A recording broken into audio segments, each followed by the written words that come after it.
Tsika ny honorable Antoine Radjy. Fantatritsika rehetra fa voasambotra ny maraina raha nanotrona ny génération Z tamin'ny fiaraha-miory nalasan'ny mpianatra anankiray ary ihany koa tolona ho fangatahana ny jiro sy rano izay natao anio maraina. Voasambotra teo anivon'ny vahoaka izy ary ambara ofisialy fa maratra ny tanany noho ny kapoka sy ny vony izay natao anazy. Efa raisina tanana moa fitsaboana azy fa na dia izany aza dia mbola voatazona ny honorable Radjy Antoine amintsika amin'ny teny izao. Efa avy nresaka taminy izahay ary tiany hampita amintsika vahoaka malagasy fa mijoro hatramin'ny farany izy ary mangataka ny fanohanantsika rehetrarehetra. Fantatritsika fa Radjy Antoine efa nanomboka tany amin'ny taona 2006 no efa niady sy ny sasatra ho an'ny vahoaka. Nanampy ny tantsaha ary izy raha toa dia ingénieur agronome. Betsaka ny tolona efa natao ary tiako ampitsahivina fa ny alarobia 10 septambra dia izahay tany Imerintsiatosika no nanao hetsy-bahoaka voalohany izay notohizan'ny conseiller municipal teto Antananarivo ny Ampitsoniny. Ary teo ny namoahantsika ny daty hoe ny 25 septambra isika rehetra niaraka hitolona. Tsy fijerena eto hoe génération X, Y sa Z zao.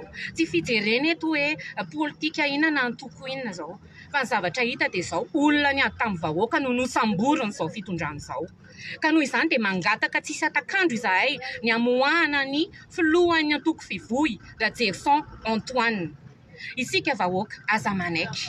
Fa nahoana ny olona mboafidy Radjy Antoine reny ny olona voafidy teto Madagasikara tamin'ny isambato 570 isanjato. Ary zahay rery no nazaka podro teto amin'ny firenena. Nahoana ny olona mambahoaka no alainareo? Ary miantso anareo vahoaka satria ny fahendreny malagasy no voaosihosy amin'izao fotoana izao. Voaosihosy farany ambany sika. Olona voafidy tamin'ny fomba demokratika no gadraina. Eketsika ve zany? Mino fa tsy mivalana. Ka noho izany androany dia miantso antsika rehetra ao, miantso ny velona rehetra, miantso ny fikambanana rehetra, miantso anareo tantsaha izay nandaniany ny rondonandritro ny 12 taona izay. Mietse, efa mihetsika ny Imerintsiatosika, miandry ny Anarivomamy izahay, miandry ny tantsaha rehetra manerana Madagasikara izahay, ary tonoana eto fa tsy maintsy mivoaka Radjy Antoine vao mijanona ny tolona. Ka dia mino sy mahatoky ny fahendren'ny vahoaka malagasy izahay hiady ho an'ny rarintsika ary hanohatra tsy ny tsirariny.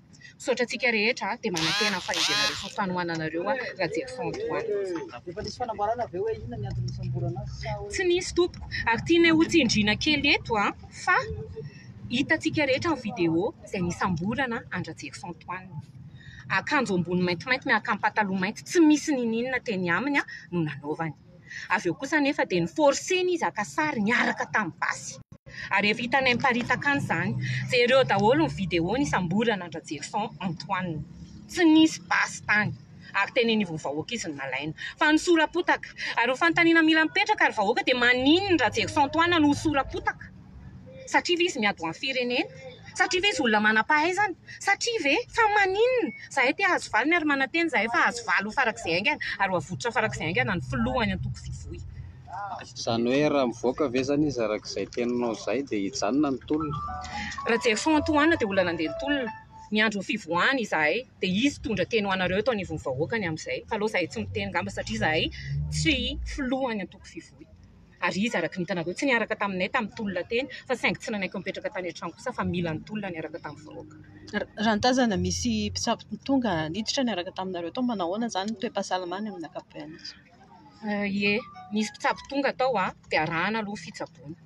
Tsy afaka ny teny mihoatra an'izay zahay satria tsy afaka nanatrika ny auscultation sy ny consultation fa dia miandro ny vaovao isika.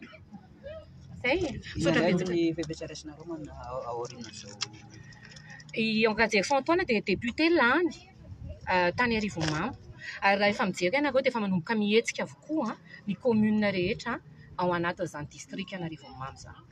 Mila fantatrareo ihany koa nefa be dia be ary Radjy Antoine efa hitanareo tany Atsimo, tany Morondava, tany rehetrarehetra satria olona niady ho amin'ny malagasy izy. Ka mananteny izahay fa tsy hijanona amin'ny tantsaha fotsiny ihany ary tsika 80 isanjato ny malagasy ny tantsaha. Mananteny izahay fa ho hita manomboka amin'izao 2025 izao ny herin'izany tantsaha. Na génération iny ianao na génération iny mihetsika tsika fa malagasy satria ososen'ny olona ny soatsika. Zay.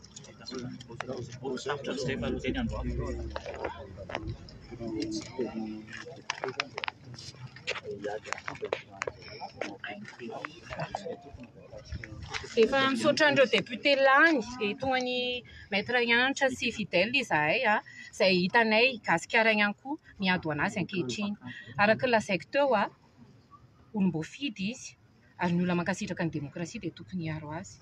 Dia manantena izahay fa tsy izy telo darery no hiady satria anareo rehetra samy olom-boafidy avokoa.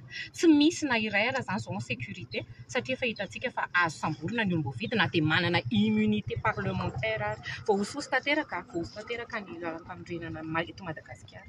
Izay angamba fa misaotra antsika rehetra.